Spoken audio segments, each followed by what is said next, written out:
অসীম মহাবিশ্ব, কোটি কোটি নক্ষত্র, billion billion গ্রহ। আর এই বিশালতার মাঝে আমরা কি সত্যিই একা, নাকি মহাবিশ্বের অন্ধকার কোণায় আমাদের মতো আরেক বুদ্ধিমান প্রাণ অপেক্ষা করছে? বিজ্ঞানীরা বলেন, মহাবিশ্ব এত বড় যে সভ্যতা শুধু পৃথিবীতেই সীমাবদ্ধ।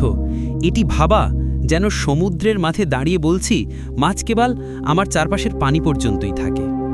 প্রাচীন সভ্যতাগুলো যেন এই রহস্যে আরও আগুন জ্বালায়। মিশরের পিরামিড, নাজকার বিশাল লাইন। কিছু ইতিহাসবিদ বলেন, এগুলো আমাদের পূর্বপুরুষদের আরেক সভ্যতার সঙ্গে যোগাযোগের ইঙ্গিত।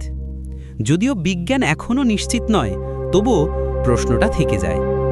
1947 সালে রসওয়েল, নিউ মেক্সিকো, এক অদ্ভুত বস্তু আছড়ে পড়ে মরুভূমিতে।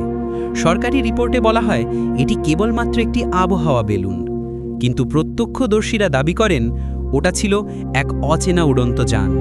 আর সেখান থেকেই জন্ম নেয় ইউএফও কাহিনীর সবচেয়ে বড় রহস্য।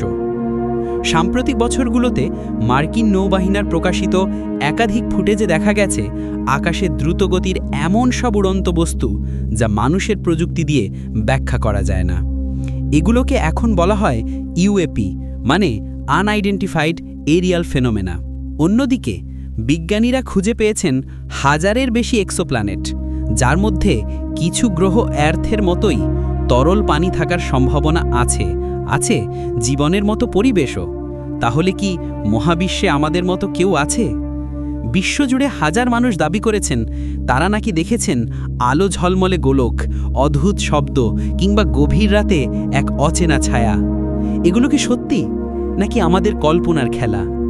সত্য লুকিয়ে আছে অজানার গভীরে। ভাবুন তো, যদি মহাবিশ্বে আরেক সভ্যতা থাকে, তারা হয়তো আমাদের মতোই দেখছে তারা ভরা আকাশ। আমরাও কি তাদের কাছে রহস্যময়?